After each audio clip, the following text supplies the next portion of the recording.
Bonsoir, donc nous nous trouvons à la veille du jour de Tisha B'Av et tout d'abord j'aimerais comme à chaque fois dédier le cours à la mémoire de quelques personnes. La première s'appelle Chaya Bracha Batwindla, dont le jour même de Tisha B'Av c'est le jour de fin des 11 mois, donc fin de récitation du Kaddish à sa mémoire, ainsi que pour la mémoire de Chaya Chana Batolga Eshet Cohen, femme d'un Cohen, dont je me suis occupé personnellement vendredi de l'enterrement, et finir par souhaiter la guérison à plusieurs personnes. Donc Madame Rebecca Messati, qui se trouve actuellement en réanimation depuis 2 jours. Pour la réfoua d'un ami proche, Aurel Ben Sarah, que beaucoup de mes amis connaissent. Bien évidemment, la réfoua de Chaim Ben Messaouda, qui nous est aussi très cher, et la mère de notre ami Serge, Esther Badrachel, dont nous demandons à Kadosh Baruch Hu qu'il amène à tous et toutes ces personnes la réfoua et l'aliyat neshama, l'élévation de l'âme de toutes ces personnes précédemment mentionnées.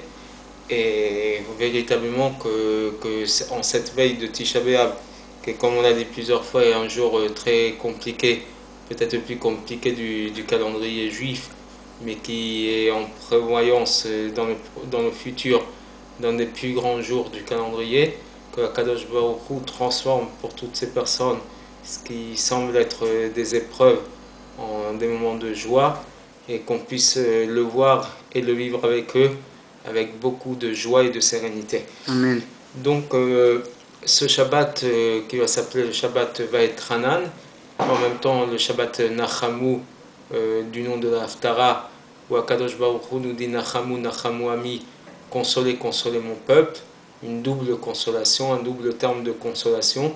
Cette paracha de Vaetranan est très fournie et très riche en événements, de paracha, et notamment puisque dans cette paracha nous voyons la répétition des 10 commandements.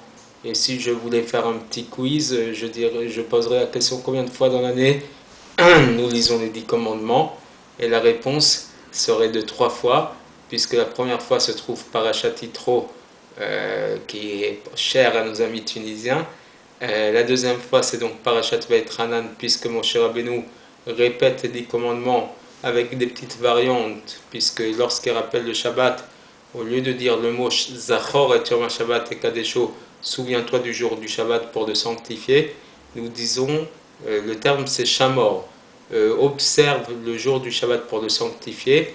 Et d'ailleurs, Rabbi Shmuel Kabetz, qui a écrit le chant du Lechadodi que l'on chante tous les vendredis soirs, il nous dit bien Zachor Veshamor Bedibur Echad. Donc le souvenir et l'observance du Shabbat ont été dit en une parole.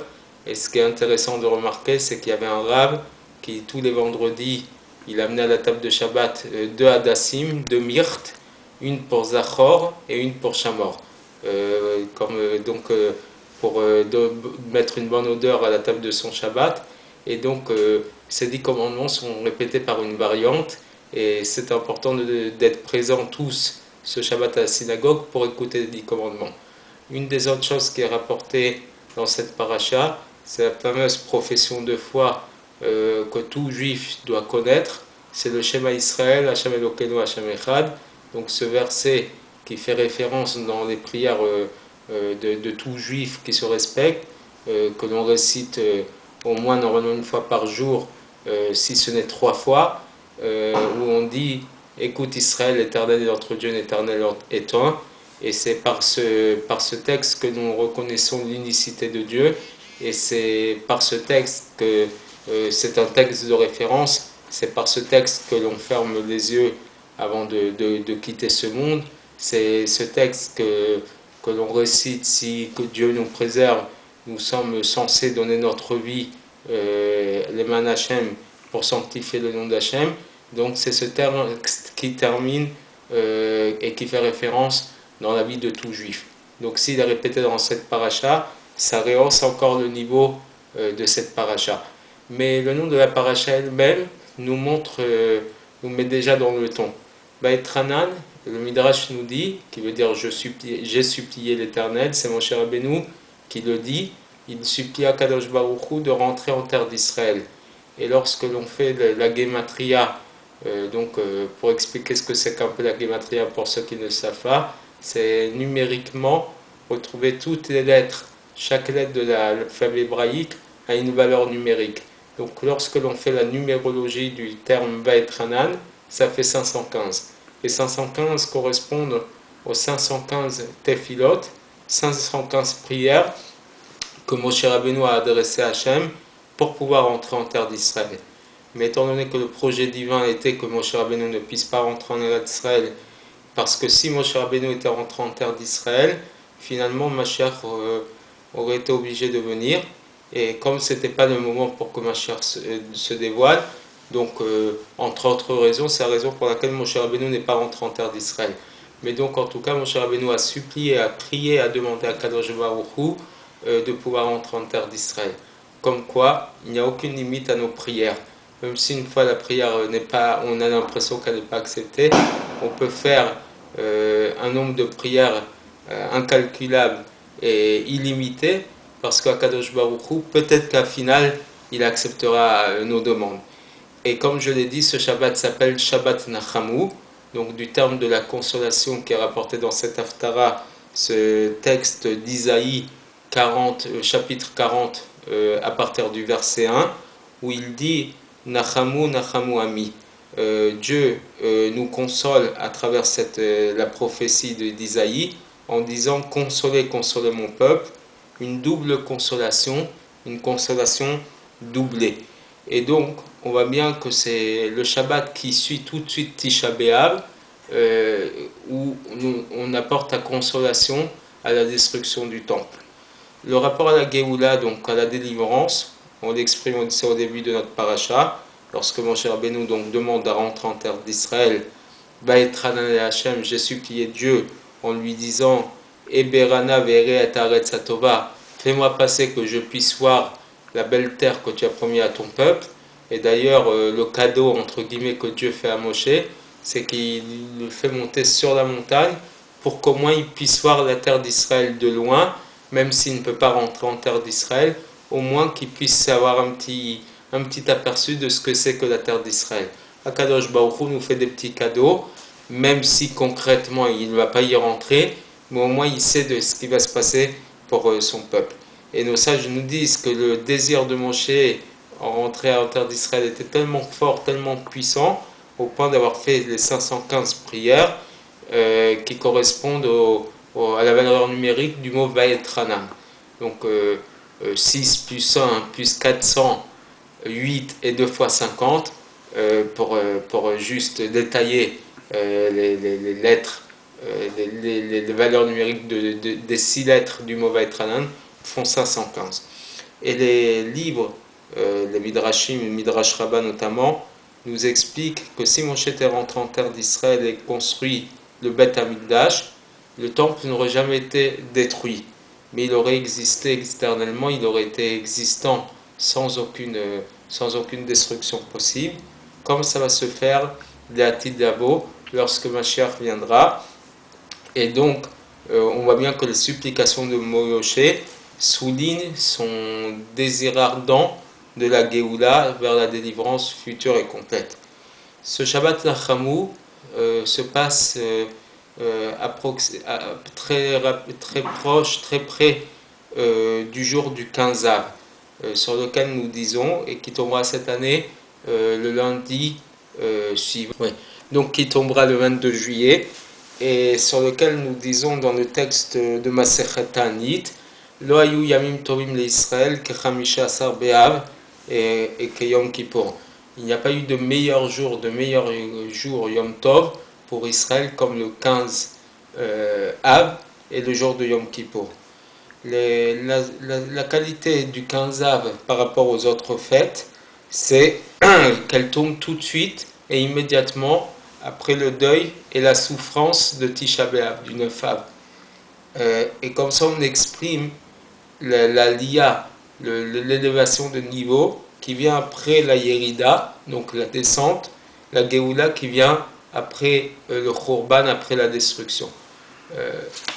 Et d'ailleurs, si je puis faire un petit retour en arrière sur la fête de Pessah, puisque on peut dire qu'à Pessah, le peuple juif devient autonome, se crée son identité de peuple, et on sait que chaque autonomie et chaque indépendance, aujourd'hui nous sommes le jour d'indépendance de la France le 14 juillet, donc nous vivons dans ce pays et peut-être en passant on peut marquer le coup.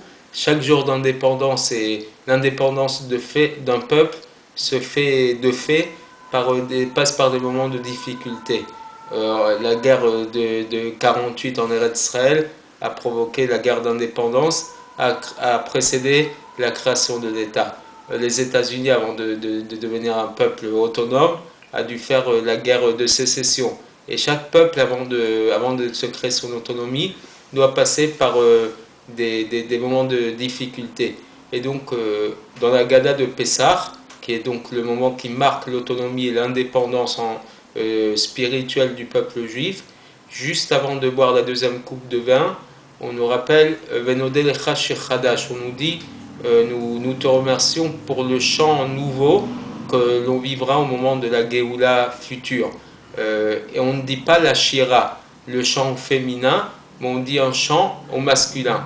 Parce que le rabbi de Lubavitch explique qu'à ce moment-là, à la différence des autres chants qui ont toujours précédé des destructions, d'accord, et ça, c'est l'exemple d'une femme au moment de ses contractions d'avant naissance, oui, il y a toujours des contractions et des douleurs. Mais au moment où on vivra la Géoula, la véritable Géoula, ça ne sera justement pas précédé des douleurs de l'accouchement, de l'enfantement, et ça montre bien que ça sera la vraie Géoula qui sera précédée peut-être de Chevlé Mashiach, des contractions de Mashiach que l'on est en train de vivre actuellement, comme tous les signes nous le montrent, les signes messianiques. Mais à ce moment-là, lorsque la Géoula viendra, il n'y aura plus, après le dévoilement de Mashiach, de souffrance, de douleur. Ça sera vraiment la sérénité parfaite. Et c'est l'exemple du jour du Shabbat que l'on rappelle à chaque fois dans le Birkat Amazon, où on espère que Akadosh Baruch Hu nous fera vivre le jour qui sera entièrement Shabbat et le jour de sérénité, le Chaya Olamim, pour la vie éternelle. Donc à ce moment-là, on vivra véritablement la joie la plus grande. Mais pour que ce jour puisse venir, il faut qu'il soit précédé par le jour de deuil de Tisha B'Av. Et donc ce jour du 15 Av, qui vient à peine 6 jours après Tisha B'Av, et ce qui est paradoxal, que juste après les grands malheurs, on vient au meilleur jour, comme la Mishnah nous le dit, c'est que tout de suite après la Yerida, après la descente, après la souffrance, vient la réparation de la souffrance, la consolation sur la souffrance. Donc tout de suite après le 9 Av, vient quelques jours après le jour du 15 Av. Et on peut aussi retrouver l'allusion à ça dans un des événements qui se sont passés au 15 Av. Le jour du 15 Av, il y a eu 5 événements extraordinaires qui se sont produits pour le peuple d'Israël.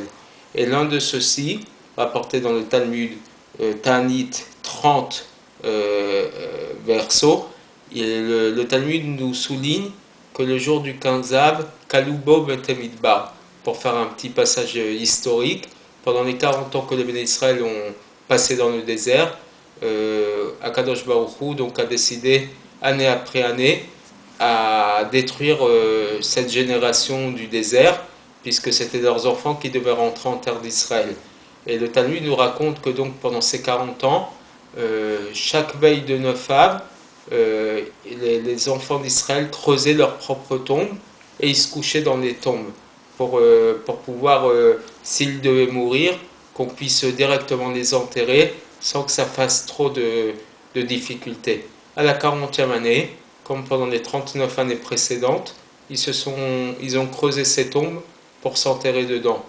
Et arrive le 9 Av, rien ne se passe, personne ne meurt. Le lendemain, ils se réveillent, mais comme à l'époque nous n'avions pas de calendrier, ils ont supposé qu'ils s'étaient peut-être trompés dans les dates. Et donc la nuit suivante, ils se sont couchés une nouvelle fois. Comme ça, ceci pendant 6 jours.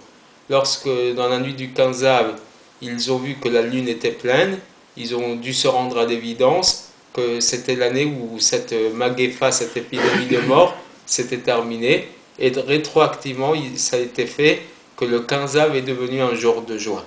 Donc chaque année, le 9 Av, il mourait. Et la dernière année, ils ont fait donc les préparations habituelles. Et lorsque le 15 Av est arrivé et qu'ils ne sont pas morts, ils ont compris que la Xéra, le décret, avait été annulé. Et donc, l'Exéra était déjà annulé depuis le 9 Av, et c'est seulement le 15 Av qui a dévoilé l'annulation de ce décret. Donc, comme pour dire que même le 9 Av, qui est un moment de difficulté, rétroactivement était devenu, pour cette année-là en tout cas, un jour de joie. C'est donc ça le sens profond du 15 Av. Ce jour dévoile que tout le but de l'exil et de la destruction, c'est pour s'élever vers la Géoula, vers la délivrance complète. Et c'est pour ça que c'est un jour dont on n'a même pas la capacité de comprendre profondément sa valeur, mais le jour où on dit qu'il n'y a pas eu de plus grand Yom Tov que ce jour-là. Mais pour qu'on puisse voir concrètement la Géoula et la consolation, il faut faire des choses telles qui sont exigées à partir de ces deux dates. Donc le Shabbat Nachamou de consolation et le 15 Av. Cette double consolation, elle est là pour diffuser le judaïsme d'une double manière. C'est-à-dire, non pas seulement rajouter par rapport à ce qu'on a fait dans le passé, mais encore doubler l'action. On ne nous demande pas simplement de regretter et de changer notre passé, mais faire une double action. Comme de date qu'on exprime ici, c'est une double action. Et le sens concret du 15 Av, c'est la nécessité de rajouter dans l'étude de la Torah. Ainsi que la Gemara le dit dans les textes de Tanit à la fin, qu'à partir du 15 Av, ce sont les jours qu'ils ont tendance à raccourcir, puisque l'été passe de son point culminant pour baisser. D'ailleurs, on s'en rend compte, le fait que le Shabbat sort de plus en plus tôt, d'accord, il commence plus tôt, il finit plus tôt, donc c'est-à-dire que les nuits ont tendance à se rallonger un petit peu. Et le texte nous dit, à partir de là, Mosif Yosif, celui qui veut rajouter doit rajouter. La mitzvah d'étudier la Torah n'est pas simplement dans la journée, il y a une mitzvah d'étudier la Torah jour et nuit. Bagitabo Yomam Balayla. Donc, puisque les nuits ont tendance à se rallonger, les journées à raccourcir, on est un peu plus présent normalement dans nos maisons, et donc c'est la période où on est censé prendre un peu plus de temps pour rester chez soi et pour se consacrer à des choses spirituelles, à l'étude de la Torah. Et donc, à partir de là, de ce jour, on doit rajouter dans l'étude de la Torah, et à ce moment-là, on dévoile le sens profond, qui est le dévoilement de la lumière de la Géoula. Chaque juif doit faire une introspection. Qu'a-t-il fait jusqu'à présent pour approcher la Géoula, la délivrance? Et quand il va accepter de rajouter dans l'étude de la Torah et des mitzvot, il va tout de suite et certainement dévoiler Mashiach personnel. Et à ce moment-là, il va participer au dévoilement de Mashiach de manière plus collective. Et à ce moment-là, chacun va faire ce qu'il faut pour hâter la Géoula. Bon, il se trouve que cette année, nous vivons cette période du 9 et 15 Av, juste au début des grandes vacances. Et j'aimerais, pour tous ceux qui vont partir comme chaque année en vacances, leur dire ceci. Vous êtes déjà peut-être programmé des vacances, et le problème c'est que pendant les vacances, on a tendance à se libérer un petit peu, et même si toute l'année on étudie la Torah et on essaye de se faire des cours de Torah, en vacances c'est beaucoup plus compliqué. Nous avons trouvé le moyen avec nos amis, justement pour que même pendant ces vacances vous ayez un cours de Torah, puisque je pense que chaque personne prend avec lui un ordinateur ou un smartphone, et notre cours continuera pendant toute la période des vacances. Je ne m'arrête pas, on va continuer à enregistrer pendant les 2 mois, juillet, août, nos cours, et donc même ceux qui seront en vacances n'ont pas d'excuse, au moins d'avoir un quart d'heure ou 20 minutes pendant cette période pour pouvoir écouter et suivre des cours de Torah. Donc je vous demande à tous et toutes lorsque vous avez un moment, vous connaissez maintenant les jours où plus ou moins nous mettons en ligne, normalement le mardi en fin de matinée, mais des fois même le dimanche comme cette fois-ci. Donc suivez le système, comme ça même en vacances vous pourrez étudier la Torah. Je terminerai juste en rapportant des petites règles pour demain après-midi, puisque demain après-midi l'entrée du jeûne, comme je viens de le mettre sur Facebook, se fera à 21h49. Et avant de l'entrée du jeûne, il faut faire ce qu'on appelle Seudat Hamavseket. La Seuda, le repas qui nous fait passer du jour du 8 Av au jour du 9 Av. Et cette Seuda, d'après l'Halacha, ne doit se composer que d'un plat chaud. C'est-à-dire que beaucoup ont l'habitude de manger un plat de lentilles, puisque les lentilles font un peu référence au deuil, et certains mangent un œuf dur, d'accord, qui est aussi le symbole du deuil. Pour certains, ils le trempent dans de la cendre. Bon, c'est pas toutes les coutumes qui sont comme ça, mais en tout cas, dès lors qu'on a décidé de manger un plat chaud, on ne peut pas en manger un deuxième. Bien évidemment, ce repas ne doit pas se composer de viande, puisque depuis une semaine, nous n'avons pas le droit de manger de viande, d'accord. On peut manger un plat de poisson. Celui qui a décidé de manger des fruits ou des légumes cuits, il ne peut pas manger un autre plat cuit. Donc le mieux c'est de prendre peut-être un plat chaud de lentilles ou du poisson. Et quant aux fruits et légumes, tant qu'ils sont crus, vous pouvez en manger en quantité illimitée. Et donc je vous souhaite à tous et toutes un Tzom-Kal, un jeûne facile, et en espérant qu'il se passe comme il faut, pas trop chaud, pas trop de chaleur météorologique, mais beaucoup de chaleur à l'intérieur d'entre nous. Et peut-être que Kadosh Baruch Hu nous permettra, si nous devons vivre ce jour de jeûne, de le passer le plus facilement possible.